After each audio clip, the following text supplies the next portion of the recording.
Baakiyalakshmi serial next பிரேமோ என்ன மாதிரி அண்ணன் ட்விஸ்டாக்க போகுதுன்னு பார்க்கலாம். கோபி தயங்கிக்கிட்டே வந்து நம்ம ராதிகாவுக்காக கர்ப்பம் கலக்கிற மாத்திரையை வந்து நம்ம ராதிகாவுக்கு பிடிச்ச ஸ்வீட்டில் வந்து அதை வந்து கலந்து எடுத்துகிட்டு போகிறாங்க.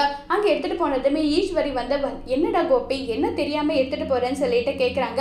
அது ஒன்றும் இல்லைம்மான்னு சொல்கிறாங்க. கோபி நீ என்ன பண்ணிட்டு இருக்கேன்றது உனக்கு தெரியுதா? நீ வந்து இப்போ ஃபுல் அண்ட் ஃபுல் வந்து ராதிகாவோட கண்ட்ரோலில் நீ மாறிட்ட, அதனால தான் இப்படியெல்லாம் நீ பண்ணிட்டு இருக்கேன்னு சொல்லிட்டு கேட்குறாங்க.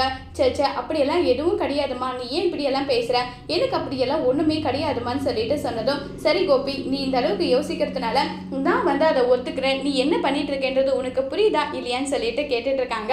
ஆமாமா புரியுது, இப்ப அப்ப எதுக்காக நீ வந்து இந்த வீட்டுல இருக்கவங்களுக்கு தெரியாம உன்னுடைய பொண்டாட்டிக்கு எடுத்துட்டு போகணும்னு என்ன அவசியம் இருக்கு சொல்லுடான்னு சொல்லிட்டு கேட்குறாங்க. இல்லம்மா அது வந்துன்றாங்க, இல்ல எனக்கு கூட இன்னைக்கு எனக்கு ஸ்வீட் சாப்பிடணும் போல தோணுது, அதனால நான் அதை எடுத்துக்கிறேன்னு சொல்லிட்டு சொல்றாங்க. உடனே இல்லம்மா இதை நீங்கெல்லாம் சாப்பிட முடியாது, ஏன் சாப்பிட முடியாது, சாப்பிட்டா என்ன தப்பு, நான் கண்டிப்பாக சாப்பிடுவேன்னு சொல்லிட்டு அந்த ஸ்வீட்டை வந்து ஈஸ்வரி வாங்கிக்கிறாங்க. ஐயோ அம்மாவுக்கு இப்படி ஒரு நிலைமை வரப்போகுதா, கர்ப்பம் இல்லாதவங்க சாப்பிட்டா உடனே வயிறில் என்ன பிரச்சனை வரும்னு தெரியாது, ஐயோ அம்மாவோடைய ஹெல்த்துக்கு இஷ்யூ ஆகிற மாதிரி நானே பண்ணிட்டேனா, இந்த விஷயத்த வீட்டில் இருக்கவங்க கிட்ட சொல்லி இந்த ஸ்வீட் சாப்பிட்றத தடுத்தே ஆகணும்னு சொல்லிட்டு கோபி முடிவு பண்ணுறாங்க.